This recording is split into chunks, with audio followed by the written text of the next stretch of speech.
എല്ലാവർക്കും എല്ലായിടവും വിജയിക്കണം. തോൽക്കുവാൻ ആർക്കും ഒരിക്കലും മനസ്സില്ല. തോൽക്കുന്നിടത്താണ് വിജയത്തിൻ്റെ വില മനസ്സിലാകുന്നത്. എല്ലാവരും ജയിക്കുവാൻ ദൈവം സഹായിക്കട്ടെ. ലക്ഷ്യങ്ങൾ നിർണയിക്കാനും അവ കൈവരിക്കുവാനുമുള്ള കഴിവാണ് ഓരോരുത്തരെയും വിജയത്തിൽ എത്തിക്കുന്നത്. സമയത്തെ ശരിയായ വിധത്തിൽ ഉപയോഗിക്കാൻ ഇന്ന് നാം തയ്യാറായാൽ ഭാവിക്ക് ഗുണകരമായ കാര്യങ്ങൾ നമുക്ക് നേടിയെടുക്കുവാൻ സാധിക്കും. അസാധാരണമായ വലിയ കാര്യങ്ങളെ ചെയ്യുവാൻ സാധാരണക്കാരെ തിരഞ്ഞെടുക്കുന്നതാണ് ദൈവത്തിൻ്റെ മഹത്വകരമായ വഴി. നോക്കൂ, പല ഉന്നതന്മാരെയും നാം മനസ്സിലാക്കിയാൽ ദൈവം തെരഞ്ഞെടുത്തത് വെറും സാധാരണക്കാരെയാണ് എന്ന് നാം മറന്നു പോകരുത്. നമുക്കെന്ത് ചെയ്യുവാൻ കഴിയും എന്നതല്ല പ്രധാനമായത്, നമ്മെക്കൊണ്ട് കർത്താവിന് എന്ത് ചെയ്യുവാൻ കഴിയും എന്നതാണ് പ്രധാനം. അതിൻ്റെ വിജയമാണ് ദൈവം നമ്മിൽ നിന്നും പ്രതീക്ഷിക്കുന്നത്. അതിന് ഉത്തമ ഉദാഹരണമാണ് വിശുദ്ധ വേദപുസ്തകത്തിൽ ഗിദെയോൻ എന്ന് പറയുന്ന കഥാപാത്രത്തെക്കുറിച്ച് നമുക്ക് കാണുവാൻ സാധിക്കുന്നത്.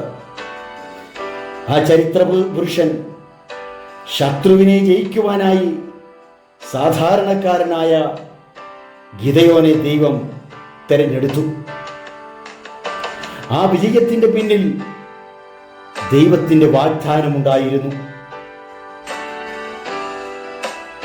ഞാൻ നിന്നോടുകൂടെ ഇരിക്കും, ഞാനാണ് നിന്നെ അയക്കുന്നത്, നിനക്കുള്ള ഈ ബലം മതി, നീ പോക, നീ വിജയം പ്രാപിക്കും. അവിശ്വാസവും ഭീരത്വവും ആ വിജയത്തിൽ നിന്നും പലരെയും പരാജയത്തിലേക്ക് എത്തിച്ചു. പരാജയത്തിന് കാരണങ്ങൾ പലതും പറയുവാൻ കാണും. അതൊക്കെ വെറും ന്യായീകരണം മാത്രം.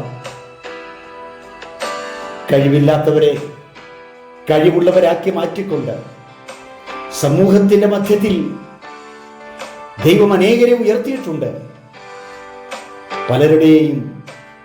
പലതിൻ്റെയും സ്വാതന്ത്ര്യത്തിനായി എടുത്തുപയോഗിച്ചിട്ടുമുണ്ട്. പ്രിയരെ, നമ്മുടെ നിയോഗം പൂർത്തീകരിച്ചുകൊണ്ട് വിജയത്തെ നമുക്ക് സുനിശ്ചിതമാക്കാം. ഗിദെയോനോട് ദൈവം ചെയ്ത വാഗ്ദത്തം നമ്മോടും ദൈവം ചെയ്തിട്ടുണ്ട്.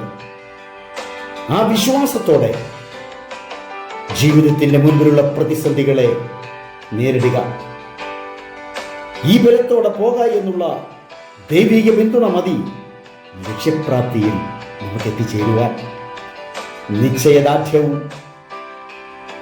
ക്ഷമയും പ്രാർത്ഥനയും നമ്മളെ വിജയത്തിലേക്ക് എത്തിക്കുവാൻ ഇടയായി തീരും.